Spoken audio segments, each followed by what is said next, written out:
America and other free and open societies face crucial challenges and opportunities abroad that affect security and prosperity at home. This is a series of conversations with guests who bring deep understanding of today's battlegrounds and creative ideas about how to compete, overcome challenges, capitalize on opportunities, and secure a better future. I am H.R. McMaster. This is Battlegrounds.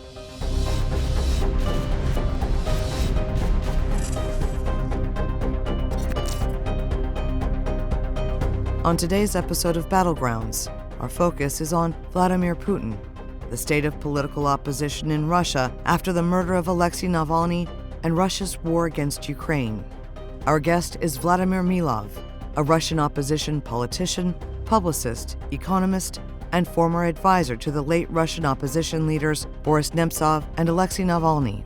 Mr. Milov served as Russia's Deputy Minister of Energy in 2002. In 2003, he founded the Institute of Energy Policy think tank.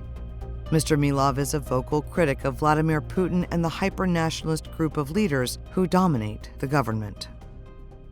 Since Vladimir Putin came to power in 1999, he has been obsessed with tightening his grip on power and restoring Russia to greatness. He re-established a Soviet-style police state to preempt challenges to his authority. The color revolutions in Georgia, Ukraine, and Kyrgyzstan from 2003 to 2005 heightened Putin's fears of former Soviet republics aligning with Europe and diminishing Moscow's influence.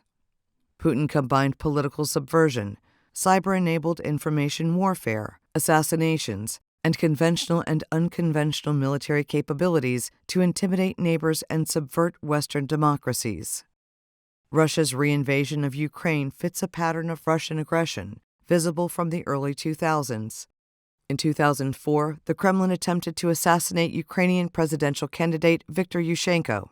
In 2007, Putin's intelligence organizations incited riots and initiated a major denial-of-service attack against Estonian banks, government bodies, and media outlets.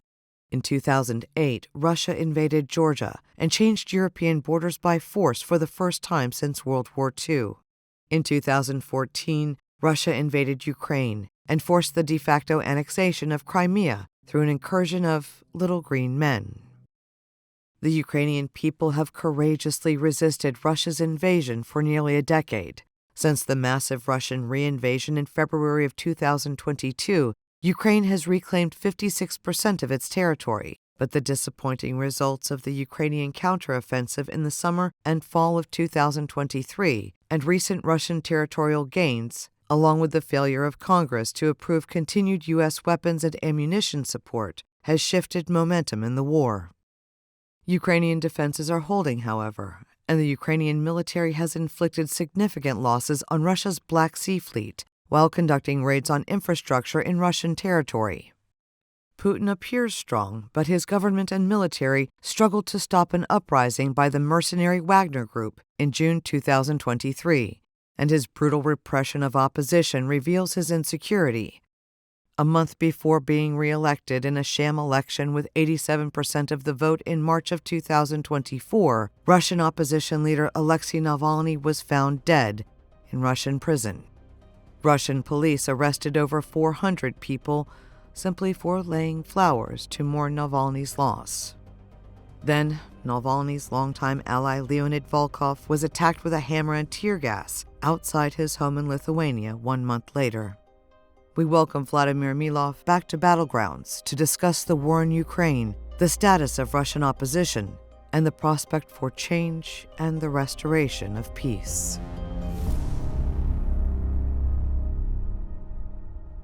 Vladimir Milov, welcome back to Battlegrounds. It's great to see you, my friend, and I've been thinking about you, obviously, with everything that's going on in Russia and with the recent murder of Alexei Navalny. I hope you and your family are well, and it's great to see you. Great to see you, General, and many thanks for having me back. Hey, well, I'd like to just first ask you about this so-called election, right? I mean, gosh, Putin must be so popular, right? 83.6% of the vote or something. Could you maybe explain to our viewers, what matters about the election, what it reveals, and what doesn't matter about, the so-called recent election in Russia? First, I would say we back full 40 years, because this really looks like the last totally controlled Soviet election in 1984, not the Orwellian 1984, but Konstantin Chernenko 1984, one of the last Soviet leaders, when they had like 99.9. Putin did not yet reach that level, but he's on his way. 99.9 for Communist Party, everything flat, calm, system totally controlled. But you obviously remember that in a couple of years' time, things have started to really shake.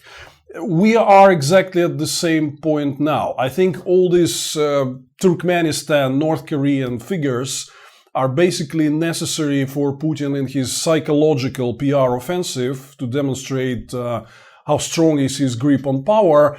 But if you scratch this surface, basically, you would see that there are many signs of uncertainty about the future, signs of insecurity. We can talk about this in detail, but there are many troubles in the economic area. There are many troubles with the Russian military and military industries, where the production is peaking, and we can also touch upon that as well. There is a very significant problem with the public opinion, because public opinion trends in Russia have been clearly indicating recently that majority of Russians want to end the war as soon as possible, which is clearly not something that Putin wants. The other thing is this general and accelerating conflict between Russians preferring the government to take care about their living standards, and people being concerned about raging inflation, about low salaries and pensions. And Putin instead is focused on geopolitics, history, whatever subjects he likes to discuss.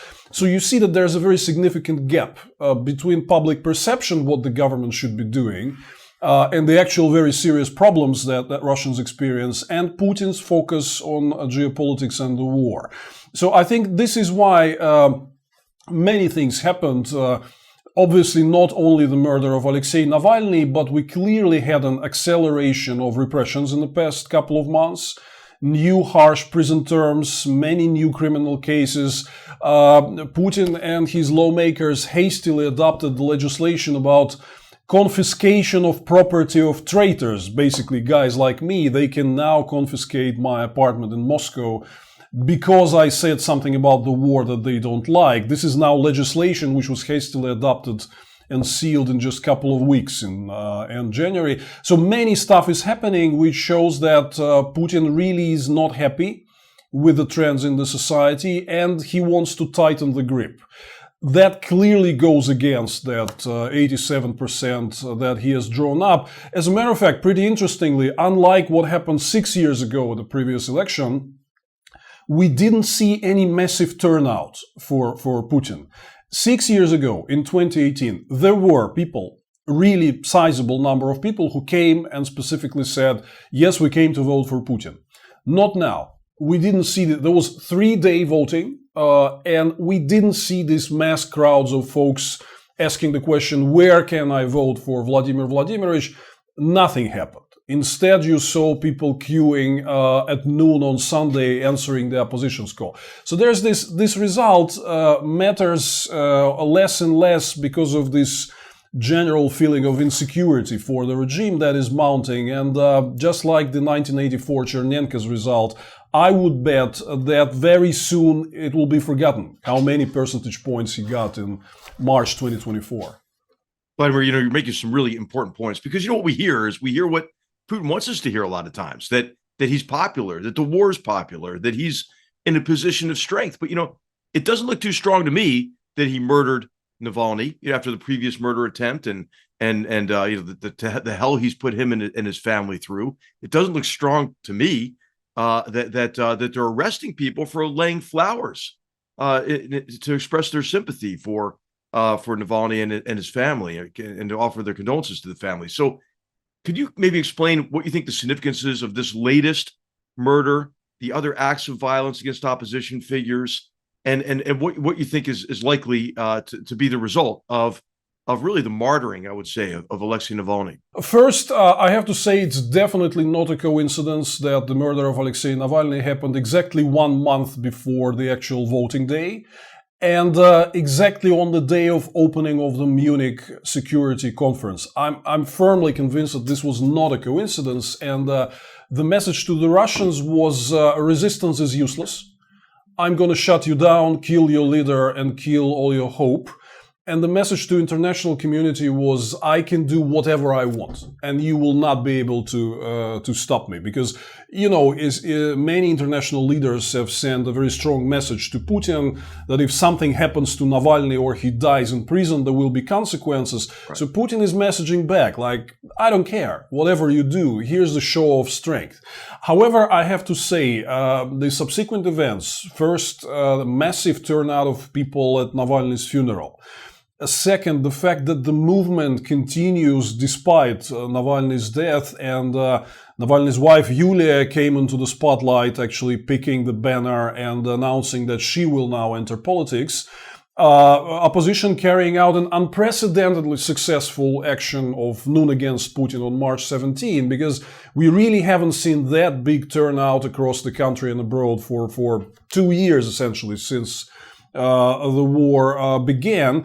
So here are the signs that Putin was not able to shut the movement down, which means, unfortunately, and also these are alerting news for us, he will accelerate the attacks on all the figures who are currently in exile. There was a hammer beating of Leonid Volkov, Navalny's chief of staff, right here in Vilnius, just a week ago. And also the political prisoners who are there in Russia serving their terms, they're really under serious threat. And I'm very concerned about Ilya Yashin, Vladimir Karamurza, and so on. So you know what is happening? Putin is looking for that just one button which he can hit to shut it all down. Shut all resistance down, shut all the opponents down. So he's desperately doing. He killed Boris Nemtsov 9 years ago. Now he killed Navalny. He was poisoning people. He's beating Navalny's team right here in exile in Europe. So he's desperately looking for, how can I find this one thing which I can switch off, and the resistance movement will also be switched off. He just does not understand that he cannot kill an idea of a normal, peaceful, democratic Russia, which is at peace with everybody, and where there's an accountable government and the rule of law and people have a say. People want it. So whomever he kills, he cannot shut it down. But I think that this is something that he cannot grasp. He just cannot understand that this idea is more powerful than all his thugs with guns. Yeah, Vladimir, I think it combines elements of his personality. I see him as kind of a street thug and a coward at the same time. And so I wonder if you might just make a projection into the future, maybe talk to our viewers, about what you're doing as part of the opposition movement, what your vision is for the opposition movement, and what you think the prospects are for the opposition, and of course the implications for Putin's grip on power. Well, first, General, I have to agree that whatever he does clearly follows into a pattern of behavior of organized crime groups. This is exactly what Yulia Navalny has been saying in her recent op-ed in the Washington Post. Treat him as who he is, a leader of the biggest organized crime group on the planet. And I mean, the world is very proficient in tackling the organized crime. It has been studied. There are patterns, there are methods, and so on. Why not apply these methods here? Because we can clearly see that this man and his inner circle, they are following the blueprint of behavior of organized crime groups. Now, a few words on what we are doing. First and foremost, we're broadcasting heavily onto the Russian population. And the extent of our outreach and audiences in Russia is so significant that we really compete with state television. Just to give you a few figures, the permanent audience of various Navalny team YouTube channels and Telegram channels is from 10 to 15 million people in Russia. These are spread out across the country, definitely mostly concentrated in like top 30, top 40 big cities, but not limited to just big cities. And the total outreach, unique viewers per year, like if we talk in 2023 numbers, that would probably be between 30 and 35 million. This is how many people ever inside Russia ever come across to watch our channels and read our content. This is a lot. This is a far bigger audience than the Western radio stations have reached at the height of the Cold War. Voice of America, Radio Liberty, Radio Free Europe. As a kid in Soviet school, I remember listening to this in the 80s, but it was difficult because they also tried to shut it down. But I think our audience currently is much bigger by order of magnitude. And we clearly see in opinion polling and media analysis that the viewership and trust in state television is on big decline, whereas independent sources of information are on the rise. So one of the important things that we are doing, we are connecting every day with the Russian society and telling them the message of freedom, the message of peace, that if we withdraw our troops from Ukraine and end this bloody war, you will not have even a fraction of these problems that you experience right now. So this should be done. We should come back to obey the international rule-based order. We should respect the sovereignty of Ukraine. And this also has a lot to do with destruction of democracy and institutions in Russia. Because people are powerless and they have no rights because Putin imposed the same totalitarian grip on Russians long ago as he wants to impose on Ukraine and maybe other countries. So it's all connected. This lawless behavior began at home. Now Putin is trying to export it. This is why all your problems. We see that this message resonates significantly. So you saw the picture of many Russians coming out protesting. That means that what we're saying really has a significant response, and we think that on a background of multiple economic difficulties and deteriorating living standards and Russia's isolation, more and more people would understand that they need to join the opposition movement. It's difficult to go ahead in the face of such a brutal repression because we now have, according to Memorial NGO, about 700 political prisoners. This is about 3 times bigger than we had in the last couple of decades of the Soviet Union. But we also have big feedback from Russia when people are saying, we kind of, tired of being scared. We want to go out. We can't stand what is happening anymore. We want to go out protesting. And you saw that. And actually what we want to do is to open a third front against Putin, together with Ukraine bravely resisting his aggression, together with Western sanctions.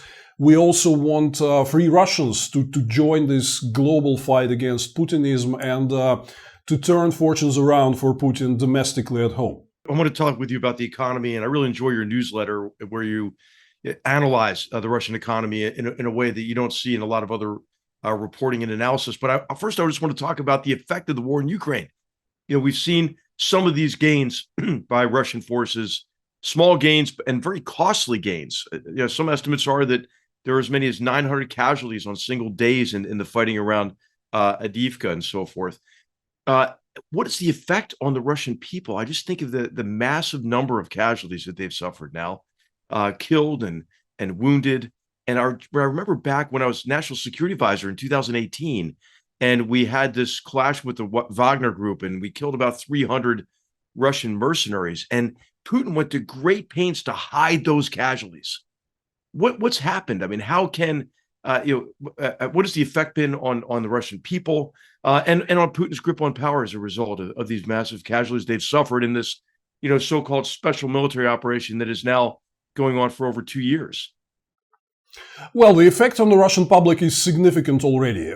Even when Putin was holding his press conference in mid-December before the new year, the Kremlin host, very loyal to Putin and totally controlled, he said, Vladimir Vladimirovich, we received a flurry of questions about the war, with the main one being when this whole thing will end. There are many other, Levada Center asked an open question to Russians. What would you ask Putin at this press conference if you had a chance? Clear majorities dominated by the question when the war will end. The other pollster, Russian Field, asked people in end December, what will be your New Year's wish to your compatriots, to other Russian citizens? And usually it was dominated by the wish of health, but now health has fallen to a distant second place in this hit parade. Majority of people say they want to see the war ended. There is also polling which says that basically there is barely any Russian left who does not know a person who's been killed, wounded, or being sent to fight in Ukraine. So this is essentially that's a tragedy that is coming into the home of every Russian, which fuels the anti-war sentiment and which definitely will fuel the protest sentiment and resistance. I would say, though, that Russia is a country of big inertia. There's this perpetual problem. Things never happen fast. Unfortunately, I would prefer them to unfold faster.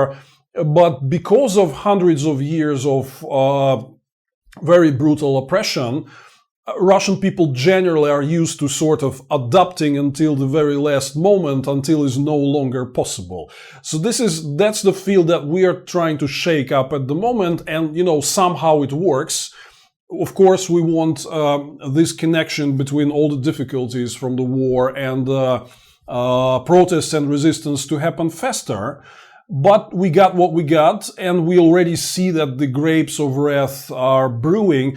Let's hope these processes accelerate further in 2024 and further into the next year.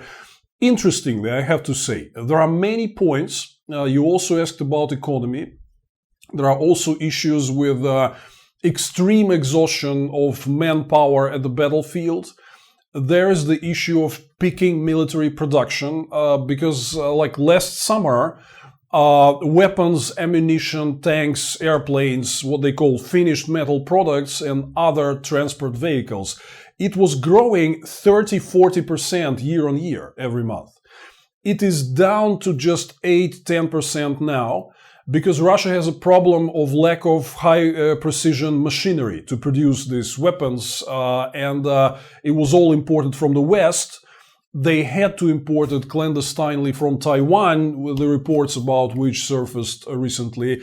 But if it all is being shut down, if the Western governments, the Taiwanese government, really take serious measures to shut down the supply of machinery, technology, component parts, Putin will have a very serious blow to his military production. The other thing is that financial resources are being exhausted.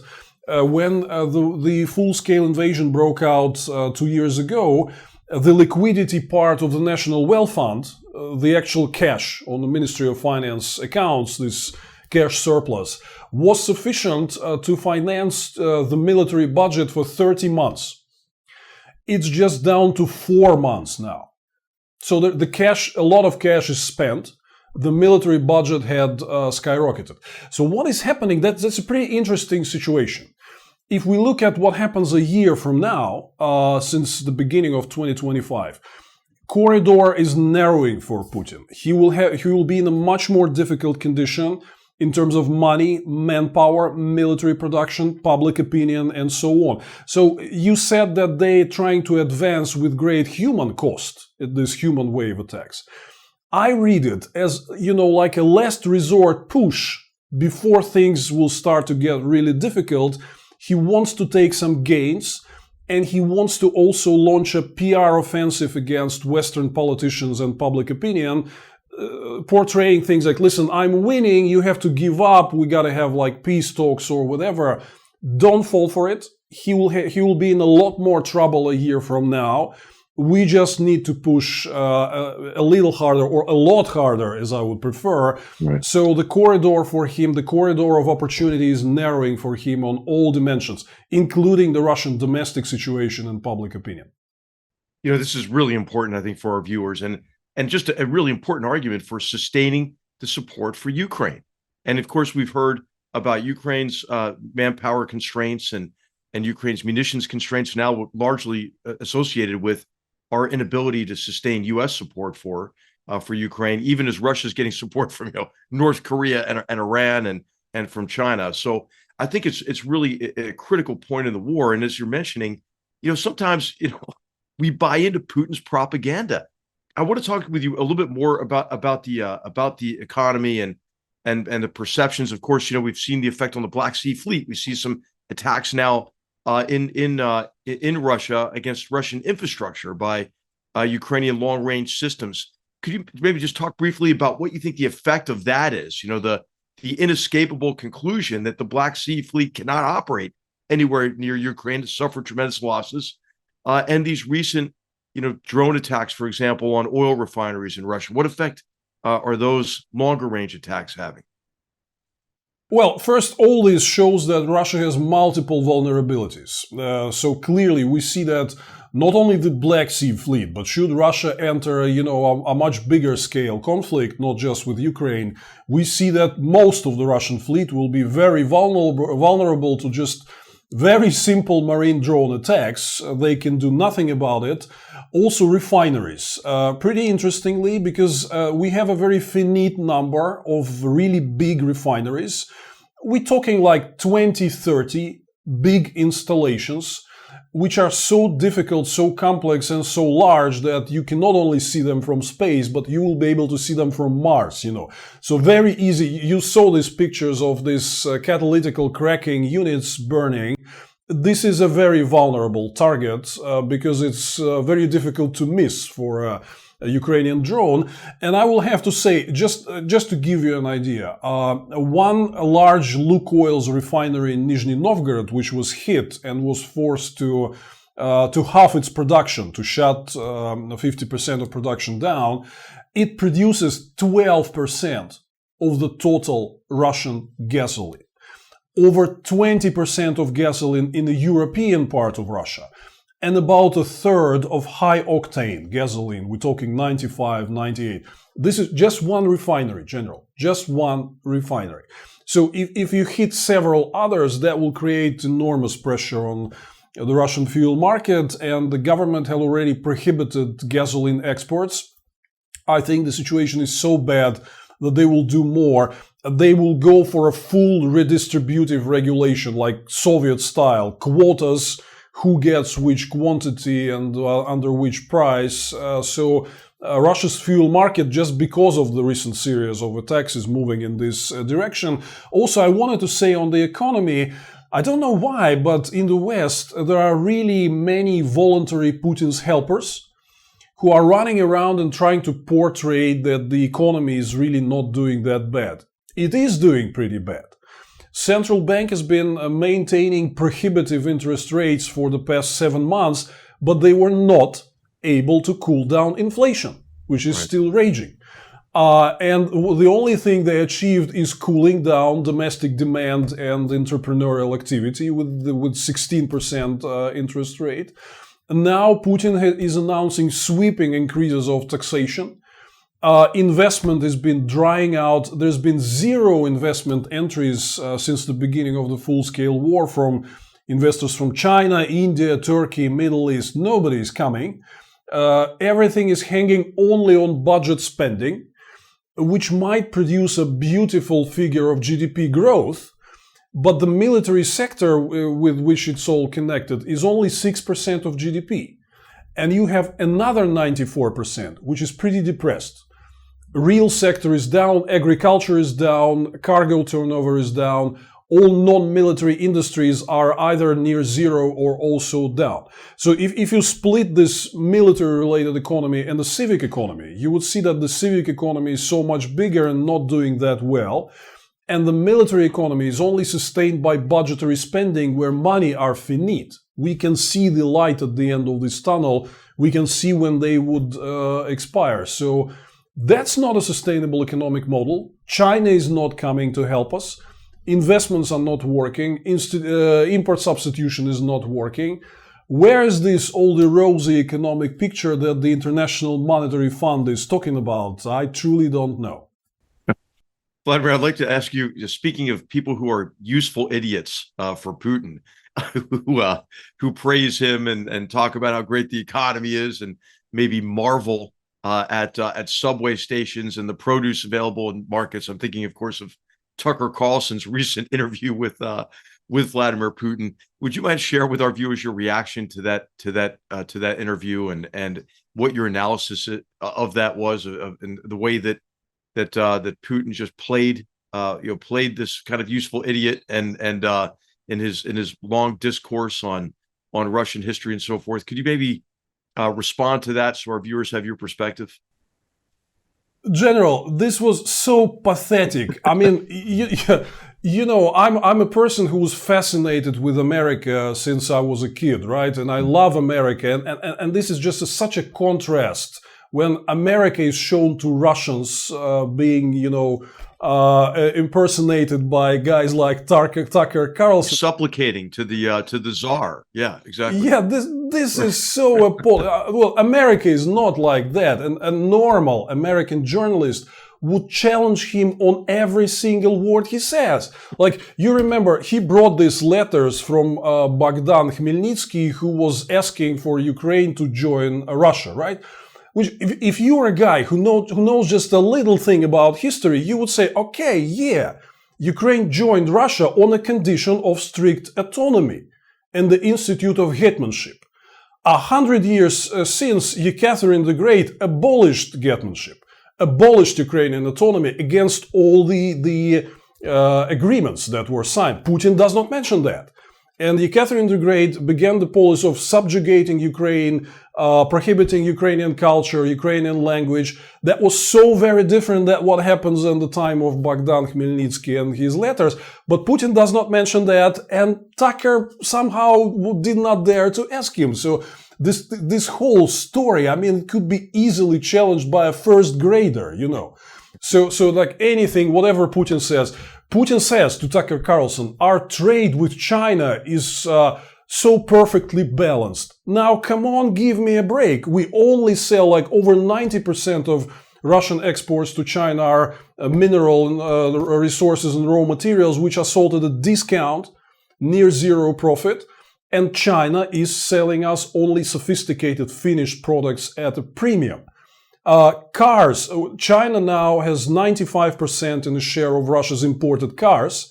And since that began, according to Russian Statistics Agency, in 2 years, the price of imported car, average price, had doubled. Now, how balanced is that? I don't know. Listen, if this is why Putin only gets guys like this through to be allowed to interview him. If I was there in the room, I mean, Putin would not pass the exam.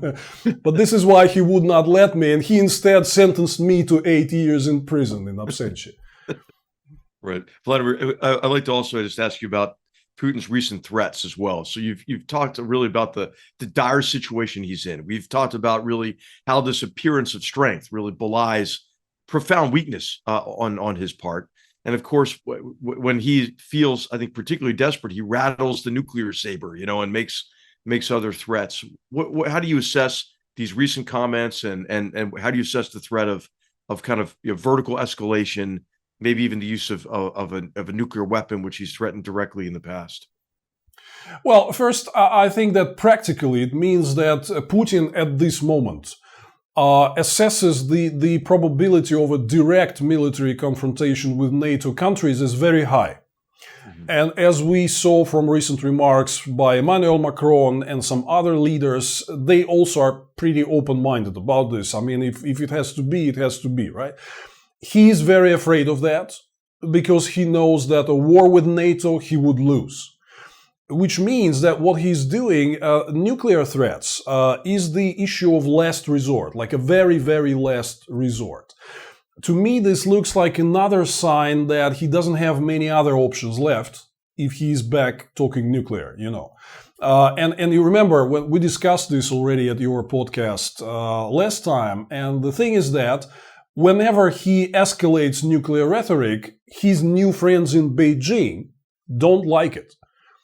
China doesn't want a global nuclear war or even the use of a tactical nuclear weapon. So the fact that he risks talking like that, even defying China's red lines, it means that he's really scared of a military confrontation with NATO. I like the line that old new Minister of Foreign Affairs of Poland, Mr. Radek Sikorski, said, "We should be defining red lines, not Putin imposing them on us." And this is, what I'm saying, you said about useful idiots. I think we also should not be too rosy and optimistic in terms of defeating Putin. He's a big beast, difficult to strangle. He's still got a lot of strength left, still got a lot of resources. But we should not embrace all this defeatism. Oh, because he still got something, because 2 years have passed and we didn't win, because he's advancing somewhere. We shouldn't buy it. We should really look at his vulnerabilities. And there are so many that he cannot win this fight, right? And we should use all our force, all our potential to crack on these vulnerabilities, and defeat him might take some time, might take some effort. But again, I think what is important, what we're having now, is a psychological warfare. Putin is trying to convince the free world that it is hopeless to fight him. It is not. We should really look at the numbers, look at the trends, and see that he's building this big Potemkin village of strength. Strength is there to some extent. We should be realistic about it, but there are also weaknesses, and these are for us to exploit and achieve a victory for Ukraine and victory over Putinism. Vladimir, well, this has been just a tremendous conversation, like all of our conversations. It's great to see you. I'd like to ask you one final question. Why is it so important? Why is it so important to defeat Vladimir Putin? You've seen what's happening in the United States with these debates about the sustained support for Ukraine, for example. What do the American people have at stake? And what does the free world have at stake in connection with the threat from Putin and the importance of, in particular, helping the Ukrainians prevail in this fight? Putin is trying to challenge and redraw the whole international global order, no less. And as a matter of fact, while he's, conveying this message to Americans, like, listen, this is an old family thing between us and Ukraine. We have history. We have Bogdan Khmelnytsky. This is no business of yours. Leave it alone. That's what he says. As a matter of fact, if you listen to what his officials say, what his propaganda says, what his pundits are discussing on television, is going further. Baltic states, Poland, Moldova, and so much more. He wants to install a new international order where might makes right, where borders can be redrawn by force, where rules mean nothing and can be easily ignored at will by strongman dictators. Well, you know, and I know, and many reasonable people know that this will be a nightmarish hell if we will ever return to that. We already had 2 devastating world wars because of this international orders where great powers had competed unrestrained. We don't want to go back there. We established a rule-based international order after Second World War and particularly after 1991, right? We need to defend that, or we will all be at war at some point. And it is pretty naive to think that this guy, who many times, he's quarter of a century in power, he has proven that when he achieves certain goals through force, through murder, through intimidation, he just never stops. He goes next stop. Chechnya, then Georgia, then Ukraine. If he really manages to, I don't believe so, but hypothetically, if he wins over Ukraine, he will go further. They openly say it. They say it out in the open. I think we also should do more to demonstrate all these quotes and sayings to the American public, because people are just simply unaware that this is not about Ukraine. This is about Putin's endless desire to go further and grab whatever he can. So this is actually why it is very important to defend rules-based order, international peace based on international law and obedience of recognized borders. And Putinism is everything that goes against that. He wants to smash the rules. He wants to install the power of the mighty. We should not let him. Otherwise, today, many people say it is only Ukraine's problem. It will be American problem tomorrow if we allow Putin to expand and achieve his goals. Well, I can't think of a better place to end. Thank you, Vladimir Milov. Great to see you again. Be well, be safe, and thank you for helping us learn about a battleground that is so critical to restoring peace and to ensure a better future for generations to come. Thanks for being with us. Thank you, General. Always a great pleasure talking to you. Battlegrounds is a production of the Hoover Institution. where we generate and promote ideas advancing freedom. For more information about our work, to hear more of our podcasts, or view our video content, please visit hoover.org.